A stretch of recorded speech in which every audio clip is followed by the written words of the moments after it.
এই জন্য তোমার পরিচয় তুমি শুনে নাও। যেদিন থেকে তোমার সেজদা ছুটে গেছে সেদিন থেকে তুমি আর মানুষ নাই, তুমি শয়তান, তুমি ইবলিস, তুমি মারদুদ, পরিত্যক্ত, মালউন, লানতের যোগ্য, রাজিম, ঘৃণিত, ঘৃণিত। এই জন্য ভাই ফিকির করা চাই।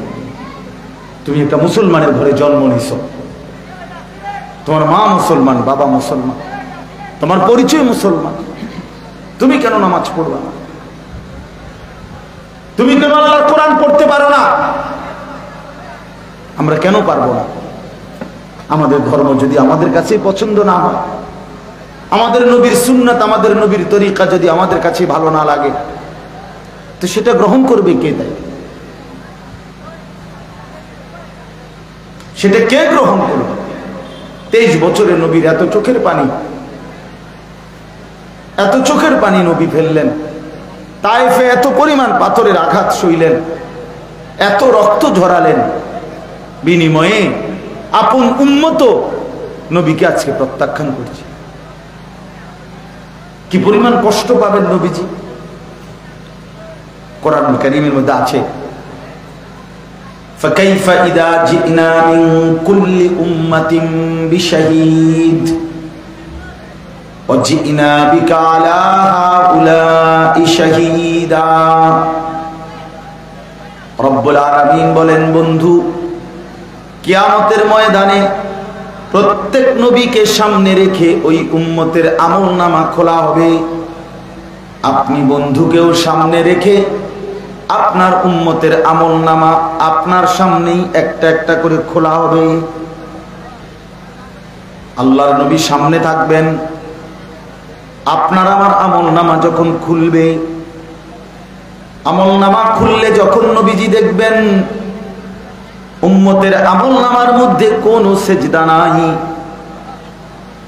দিনের পর দিন ফজর, জোহর, আসর, মাগরিব, এশা নাই, উম্মতের আমলনামার মধ্যে 10 বছরে কোনদিন আল্লাহর কোরআন একটা লাইনও দেখে দেখেও পড়তে পারে নাই, পড়ে নাই, এটা নাই, হালাল বলতে কিছু নাই, হারাম থেকে মুক্ত কোনো মিনিট নাই।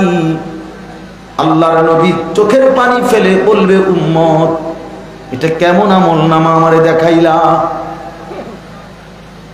আমি এই আমলনামা নিয়ে কেমনে আমার আল্লাহর কাছে সুপারিশ করব? উম্মত, তুমি তো আমার পৌঁছা মাথাটা ছোট করে দিলা। আমি তো ভাবি নাই উম্মত, আমার এতগুলো চোখের পানি, তায়েফের এত রক্তের বিনিময়ে তুমি এতটা জলদি আমাকে ভুলে যাইবা। আমি তো ভাবি নাই, আমি ভাবি নাই উম্মত, এত কান্না কাঁদলাম তোমাদের জন্য, বিনিময়ে তোমরা বুঝি আমারে একদম ভুলে গেলা, একদম ছেড়ে দিলা। কেমনে হবে ভাইয়া?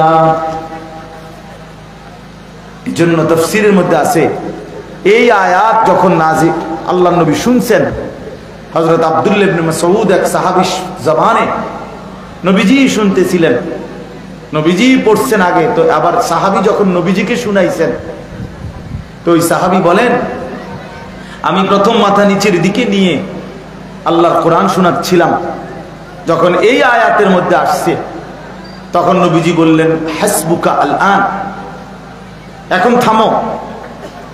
তিনি বলেন, আমি থেমে নবীজির চেহারা মুবারকের দিকে তাকাইয়া দেখি, ফাইজা আইনাহু তাজরিফান, এই আয়াত শুনে নবীজির চেহারা মুবারক থেকে অঝরে পানি ঝরতেছে, নবীজির চোখ বেয়ে পানি পড়তেছে।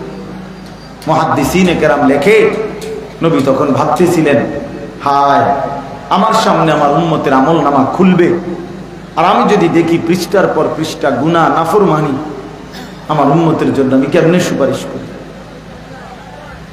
আল্লাহর কাছে কিভাবে বলবো? 2-4-6 মাসও, 2-4 বছরও কোনোদিন 5 ওয়াক্ত নামাজ পড়তে মন চায়। কি পরিমাণ গাদ্দার!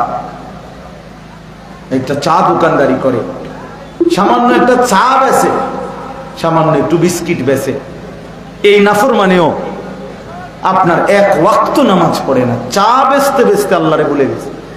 মা কি আশ্চর্য, সামান্য কত আর থাকে। একটা অটো চালায়, এই সামান্য একটা অটো চালাইতে গিয়ে আল্লাহকে বলে দিচ্ছে, পাত্তাই দেয় না আল্লাহ। কিসের নামাজ, কিসের পাক পবিত্র, এন্দিয়া মুতে ধরে এন্দিয়া মুতে লাগে, এটা কি বেহায়া। মুসলমান এরকম বেশরম হয় কেমন? হ্যাঁ, আল্লাহ আমাদেরকে বুঝার তৌফিক দান করে। যুবক ভাই, তোমরাও ভাবো ভাইয়া, নিজের হায়াত নিজেরই, কারোর জন্য কেউ আটকায় না, কারোর জন্য কেউ থেমেও থাকে না। আমি মরলেও সূর্য চন্দ্র চলবে, তুমি মরলেও সূর্য চন্দ্র চলবে। তোমার আমার কারো মৃত্যুতে পৃথিবী এক সেকেন্ড থমকে যাবে না। তুমি মরলেও পৃথিবী থামবে না, আমি মরলেও পৃথিবী থামবে। কোন নেককারের মৃত্যু আর কোন বদকারের মৃত্যু, কারো মৃত্যুতেই পৃথিবীর কিচ্ছু যায় আসে না। পৃথিবী চলতেই থাকে, সূর্য ডুবেই যায়, চাঁদ উঠে যায়, রাত শেষ হয়ে যায়, দিন আলোকিত হয়ে যায়। আল্লাহর জমিন আল্লাহ চালাচ্ছে, আমার তোমার কারো জন্য আটকায়, কিন্তু আখেরাত আটকায় যায়।